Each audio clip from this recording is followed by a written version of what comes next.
They say he was destined to sit on a throne made of gold. But instead, he lit the match that reduced an empire to ash. This is not a story about rebellion. This is a story about choice. About a prince born in silk, trained to command armies, praised by sages, adored by the people. Yet in the moment that mattered most, he turned away from everything. Why? Because sometimes, the world you're meant to rule is the one you're destined to destroy. Stick around until the end, because the final secret he left behind, it didn't die in the fire. The promise of power. He was born during the blood moon. A rare omen in the kingdom of Caledon. The high priests called him Solon the Just. Prophecies painted him as a savior. From the moment he could walk, scrolls were placed in his hands. He studied war at sunrise, diplomacy by noon, and poetry under moonlight. His mother said, "The world is not your prize, Solon. It is your burden." And he believed her. Until he saw what the world really was. The shadows in the palace. One night, Solon followed a scream into the lower chambers. He wasn't supposed to be there. But curiosity is a prince's rebellion. What he saw was not war or politics, it was cruelty. Slaves, hidden under the royal kitchens. Children, chained, faces hollow.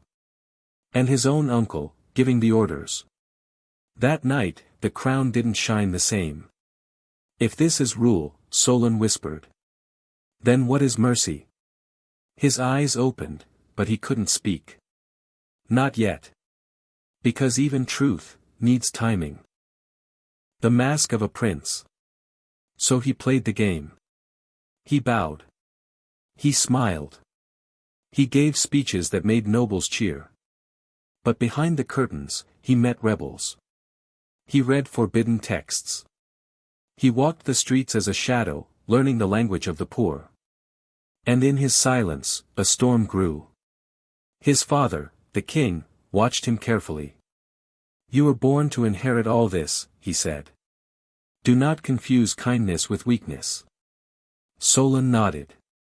But inside, something was cracking. At 22, Solon led his first battle. Victory was swift. Glorious. Bloody. They called him the Golden Hawk. Songs were written in his name. He returned to parades, gold, and roses. But in the fields behind him, villages burned. Bodies unburied. Peace shattered. That night, a little girl handed him a flower. "Did you save us?" she asked. And for the first time in his life, Solon didn't know what to say. He returned to the palace and locked himself away for 3 days. When he emerged, he smiled again. But it wasn't the same smile. Then came the coronation. The crown was placed before him. Drums beat. The nation waited. He reached out. And stopped. "I will not wear this crown," Solon said. Gasps echoed. The priests panicked. His father stood frozen. "This kingdom was built on bones and lies," he continued. "I will not inherit rot wrapped in gold." Then, he did the unthinkable. He took the royal flame. And set the throne ablaze. They called him mad. A traitor. A fallen prince. But outside the palace, fires began lighting in every province. Not of destruction. Of revolt. Of rebirth. Solon disappeared. Whispers claimed he'd gone to the north. Others said he was killed. But a symbol began to appear on walls and doors. A burning crown. It didn't mean death. It meant, we refuse to be ruled. Years passed. A new council rose, led not by bloodlines, but by service. They wrote a new charter.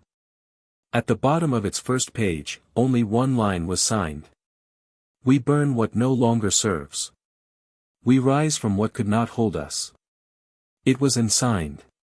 But everyone knew. Solon had been there. Not to rule.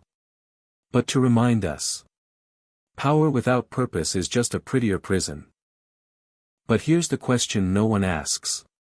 Why didn't he build a new kingdom himself? He had followers. Respect. Fire in his voice. So why vanish? Because sometimes true leaders don't want thrones. They want change. And if change means burning every map, so a new world can draw its own lines, then they burn. Some say he still walks the earth. Not as a king. Not as a ghost.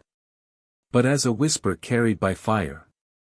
So the next time you see someone refuse power, the next time someone stands against comfort in favor of truth, ask yourself, are they mad?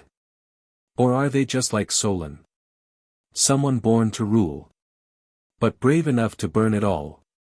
Would you choose the crown? Or the fire? Because one creates kings. And the other creates legends.